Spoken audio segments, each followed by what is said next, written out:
দীর্ঘ ৫৯ বছর পর চালু হওয়া রাজশাহীর সুলতানগঞ্জ মুর্শিদাবাদ নৌপথের কার্যক্রম ২০২৪ সালে উদ্বোধনের ১০ দিনের মাথায় বন্ধ হয়ে যায়। বিভিন্ন জটিলতায় এই নৌ রুটে পণ্য পরিবহন এখনো আলোর মুখ দেখছে না। আমদানি রপ্তানি সহজ করতে এই রুট পুনরায় চালুর দাবি ব্যবসায়ীদের। ওবায়দুল ইসলাম রবির রিপোর্ট, জানাচ্ছেন শাশ্বতী সরকার। একসময় রাজশাহীর সুলতানগঞ্জ ঘাট থেকে ভারতের মুর্শিদাবাদ পর্যন্ত চলত নৌ বাণিজ্য। ১৯৬৫ সালের যুদ্ধের পর থেকে বন্ধ হয়ে যায় সেই যোগাযোগ। প্রায় ৬ দশক পর ২০২৪ সালের ফেব্রুয়ারিতে আবারও চালু হয় সেই নৌপথটি। তবে তার মাত্র ১০ দিনের মধ্যেই থেমে যায় আমদানি রপ্তানি কার্যক্রম।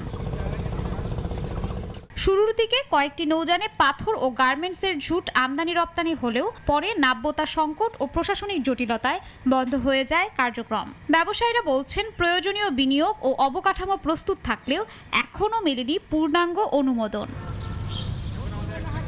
স্থানীয় ব্যবসায়ীদের দাবি, নৌপথ চালু হলে ভারত থেকে পাথর, মার্বেল, খনিজ বালু সহ বিভিন্ন পণ্য কম খরচে আনা সম্ভব।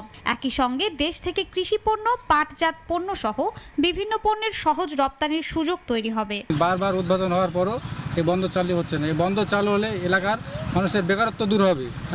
বেকারত্ব, কর্মসংস্থান দূর হলে আমরা অনেক মানে দেশের অর্থনৈতিক উন্নয়নের দিকে এগিয়ে যেতে পারবো।